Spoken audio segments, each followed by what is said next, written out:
সুপ্রিয় দর্শক আসসালামু আলাইকুম। আশা করি আপনারা সকলেই ভালো আছেন। দূরে বা কাছে যে যেখান থেকে আমার ভিডিওটি দেখছেন সবাইকে স্বাগতম। আজ আমি তৈরি করেছি হোটেল স্টাইলে মুগ ডাল দিয়ে মুরগির মাংস।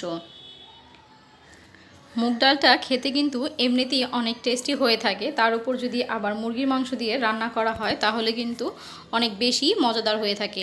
মুগ ডালের টেস্টটা যেন আরও বেশি দ্বিগুণ হয়ে যায়। তো চলুন তাহলে দেখে নিই আমি কিভাবে হোটেল স্টাইলে মুরগির মাংস দিয়ে মুগ ডাল রান্না করেছি, সেটি আজ আপনাদের সাথে শেয়ার করছি। প্রথমে আমি 1 কেজি মুরগির মাংস নিয়েছি। আমি মাংসগুলোকে কেটে খুব ভালো করে পরিষ্কার করে ধুয়ে নিয়েছি। এখন এর মধ্যে দিয়ে দিচ্ছি হাফ চা চামচ লবণ আর দিয়ে দিচ্ছি হাফ চা চামচ হলুদ গুঁড়ো, দিয়ে একসাথে খুব ভালো করে মাখিয়ে নেব।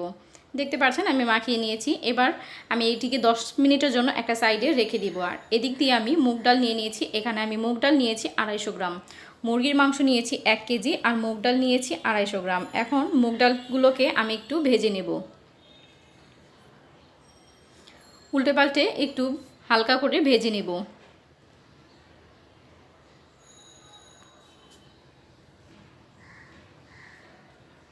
দেখতে পাচ্ছেন মুগ ডালের কালারটা কিন্তু চেঞ্জ হয়ে গিয়েছে, তার মানে বোঝা যাচ্ছে যে মুগ ডালটা ভাজা হয়ে গিয়েছে।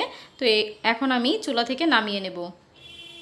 2 থেকে 3 মিনিটের মতো ভাজলেই হবে। তো আমি চুলা থেকে নামিয়ে নিচ্ছি এবং পানি দিয়ে ধুয়ে নিচ্ছি এবং 10 মিনিটের জন্য আমি পানিতে ভিজিয়ে রাখবো ডালগুলো।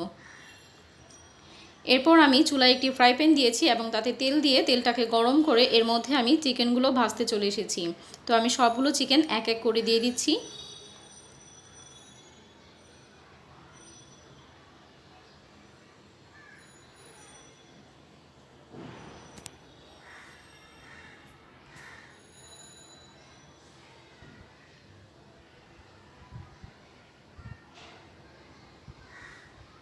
সবগুলো চিকেন দিয়ে দেওয়া হয়ে গিয়েছে। এবার আমি এগুলোকে ভালো করে ভেজে নেব। কিছুক্ষণ পর একটা পাশ হয়ে গেলে আমি চিকেনগুলো উল্টে দিব।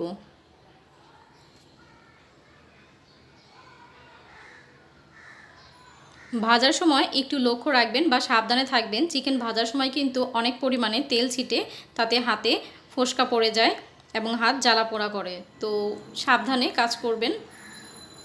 চুলার আঁচটা আমি এই পর্যায়ে কমিয়ে তারপরে ভেজে নিচ্ছি। চারদিকটা সমান করে ভেজে নিয়েছি।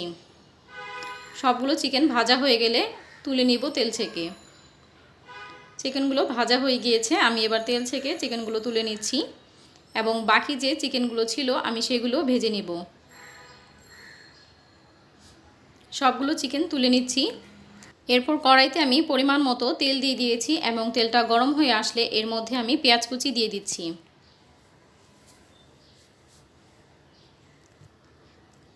পেঁয়াজগুলোকে হালকা করে ভেজে নেব, তবে ব্রাউন করব না, পেঁয়াজগুলো নরম হয়ে আসবে ঠিক এই পর্যায়ে নিয়ে এসেছি। দেখতে পাচ্ছেন পেঁয়াজগুলো কিন্তু ভাজা হয়ে গিয়েছে। এখন এর মধ্যে আমি গুঁড়া মশলা অ্যাড করব। প্রথমেই দিয়ে দিব 1.5 টেবিল চামচ লাল মরিচের গুঁড়ো, 1.5 টেবিল চামচ হলুদ গুঁড়ো আর দিয়ে দিব 1 টেবিল চামচ ধনিয়া গুঁড়ো। এইভাবে মশলাটা কষিয়ে নিলে কিন্তু অনেক সুন্দর একটি কালার আসে এবং খুব সুন্দর একটি ফ্লেভার আসে। সবগুলো একসাথে মশলাগুলো খুব ভালো করে মিশিয়ে নিচ্ছি। এখন এর মধ্যে দিয়ে দিব 3 চা চামচ আদা রসুন বাটা। এই পর্যায়ে কিন্তু চুলার আঁচটা কমিয়ে নিতে হবে, তা না হয় কিন্তু মশলাগুলো পুড়ে যাবে। এখন কিন্তু খুব সুন্দর একটি গ্রান আসছে। আপনারা যখন রান্না করবেন তখন আপনারা বুঝতে পারবেন এই পর্যায়ে যে এর ভিতর থেকে কত সুন্দর একটি স্মেল আসে। তো আমি খুব ভালো করে মশলাগুলো কষিয়ে নিচ্ছি। এরপর কিছুক্ষণ পরে যখন দেখবেন যে মশলাটা শুকিয়ে গিয়েছে তখন এর মধ্যে সামান্য পরিমাণে পানি দিয়ে দিচ্ছি, তা না হয় আবার মশলাগুলো পুড়ে যাবে। আবারও একটু সময় নিয়ে মশলাগুলোকে কষিয়ে নিচ্ছি। দেখতে পাচ্ছেন মশলাগুলো কিন্তু কষানো হয়ে গিয়েছে, তেল ছেড়ে দিয়েছে মশলাগুলো থেকে। এবার এর মধ্যে আমি দিয়ে দিব আস্ত গরম মশলা, দিয়ে দিয়েছি এলাচ, দারচিনি, লং, গোলমরিচ এবং 2টি তেজপাতা মাঝখান থেকে ছিঁড়ে দিয়ে দিয়েছি। এবার সবগুলো মশলা একসাথে খুব ভালো করে কষিয়ে নেব। মশলাটা আপনারা যত ভালো করে কষাবেন রান্নার টেস্ট কিন্তু ততটাই ভালো আসবে। দিয়ে দিচ্ছি পরিমাণ মতো লবণ। আমি এতক্ষণ লবণ দিইনি কারণ লবণ দিতে মনে ছিল না, তো এই পর্যায়ে আমি লবণ দিয়ে দিয়েছি। আবারও খুব ভালো করে নেড়েচেড়ে কষিয়ে নিচ্ছি।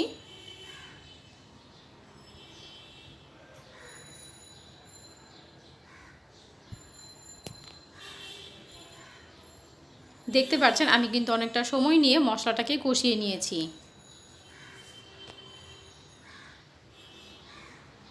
এখন এর মধ্যে আমি দিয়ে দিব টমেটো ব্লেন্ড। আমি এখানে 2টা টমেটো ব্লেন্ড করে নিয়েছিলাম সামান্য একটু পানি দিয়ে। এবার সবগুলো একসাথে খুব ভালো করে আবারও কষিয়ে নেব।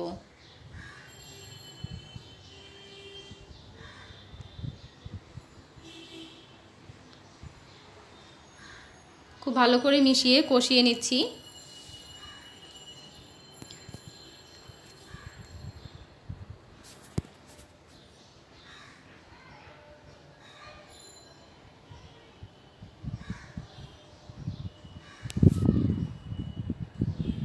দেখতে পাচ্ছেন আমি কিন্তু খুব ভালো করে মশলাটাকে কষিয়ে নিয়েছি। পুরো মশলা থেকে কিন্তু তেল ছেড়ে দিয়েছে। এখন এর মধ্যে আমি দিয়ে দিব মুরগির মাংসগুলো।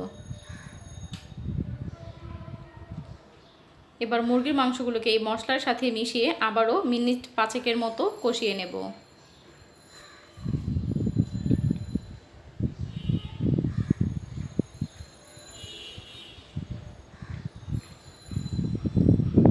খুব ভালো করে নেড়েচেড়ে মশলাটার সাথে মাংসগুলো মিশিয়ে কষিয়ে নিচ্ছি।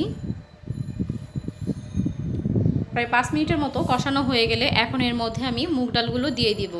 আমি মুগ ডালগুলো থেকে পানি ঝরিয়ে রেখেছিলাম।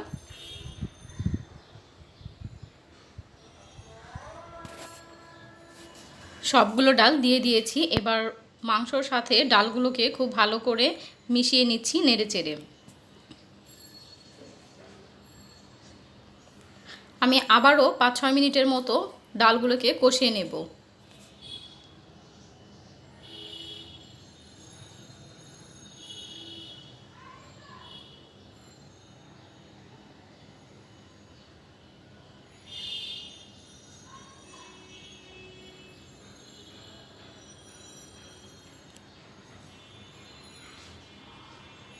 দেখতেই তো পারলেন আমি অনেকটা সময় নিয়ে কিন্তু ডালগুলোকে কষিয়ে নিয়েছি এবং খুব ভালো করে নেড়েচেড়ে মিশিয়ে নিয়েছি কিন্তু সবগুলো একসাথে। এবার খুব ভালো করে ডাল আর মাংস কষানো হয়ে গেলে এর মধ্যে পরিমাণ মতো পানি দিয়ে দিব।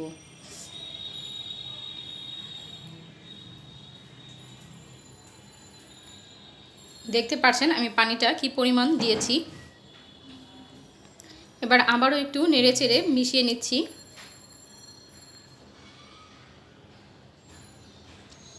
এর থেকে বেশি আর পানি আমি দিব না। এবার ঢাকনা দিয়ে ঢেকে বলক আসা পর্যন্ত অপেক্ষা করব। তো বলক চলে এসেছে, আমি ঢাকনাটা খুলে নিয়েছি এবং এর মধ্যে এখন আমি 10 থেকে 12টি কাঁচামরিচ দিয়ে দিয়েছি। এখানে আমি কাঁচামরিচগুলো আস্ত ব্যবহার করেছি। এবার আবারও ঢাকনা দিয়ে ঢেকে দিব ডাল আর মাংস ভালো মতো সিদ্ধ হওয়ার জন্য। তো পুরোপুরি সিদ্ধ হওয়ার পর আমি ঢাকনা খুলে দেখে নিচ্ছি। দেখতে পাচ্ছেন আবার একটু নেড়েচেড়ে দিচ্ছি। এই পর্যায়ে কিন্তু মাংস এবং ডাল দুটোই কিন্তু খুব ভালো করে সিদ্ধ হয়ে গিয়েছে এবং ডালটা কিন্তু গলেও যায়নি, দেখে তো বুঝতেই পারছেন। এবার এর উপর দিয়ে আমি টালা জিরার গুঁড়া ছড়িয়ে দিচ্ছি। এবার আবারও একটু নেড়েচেড়ে মিশিয়ে দিচ্ছি। এবার ঢাকনা দিয়ে ঢেকে রেখে দিব 5 মিনিটের জন্য। আমি কিন্তু চুলার আঁচটা বন্ধ করে দিব। 5 মিনিট পর ঢাকনাটা খুলে দেখে দিচ্ছি। দেখতে পাচ্ছেন কতটা সুন্দর হয়েছে, দেখতে কতটা লোভনীয় হয়েছে। দেখেই কিন্তু মনে হচ্ছে এটা অনেকটা টেস্টি হয়েছে এবং সত্যি এটি খেতে কিন্তু অনেক বেশি মজার হয়েছিল। আপনারাও চাইলে বাসায় এভাবে মুগ ডাল দিয়ে মুরগির মাংস রান্না করে খেতে পারেন। ভীষণই মজাদার হয় কিন্তু এই মুরগির মাংস দিয়ে মুগ ডাল রান্নাটা। আশা করছি ভিডিওটি আপনাদের কাছে ভালো লাগবে। ভিডিওটি ভালো লাগলে অবশ্যই একটি লাইক দিয়ে দিবেন এবং আপনাদের মূল্যবান মতামত কমেন্ট বক্সে কমেন্ট করে জানাবেন। আমি উপরে সাজিয়ে দিচ্ছি কিছুটা পেঁয়াজ বেরেস্তা দিয়ে। এটা অপশনাল, চাইলে আপনারা দিতেও পারেন, আবার চাইলে নাও দিতে পারেন। তবে আমি একটু সাজানোর জন্য দিয়ে দিয়েছি। দেখতেই পাচ্ছেন অনেকটা সুন্দর লাগছে কিন্তু এখন দেখতে।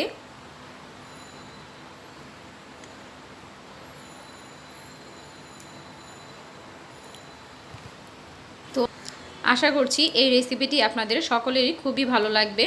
ভিডিওটি ভালো লাগলে কিন্তু অবশ্যই লাইক দিয়ে দিবেন এবং আমার চ্যানেলে যারা নতুন ভিডিও দেখছেন তারা অবশ্যই চ্যানেলটিকে সাবস্ক্রাইব করে বেল আইকনে ক্লিক করে অল বাটনে ক্লিক করে রাখবেন। আর যারা অলরেডি আমার চ্যানেলটিকে সাবস্ক্রাইব করে রেখেছেন তাদেরকে অসংখ্য ধন্যবাদ। আবারও হাজির হব নতুন কোনো ভিডিও নিয়ে। আজ এই পর্যন্তই। আল্লাহ হাফেজ।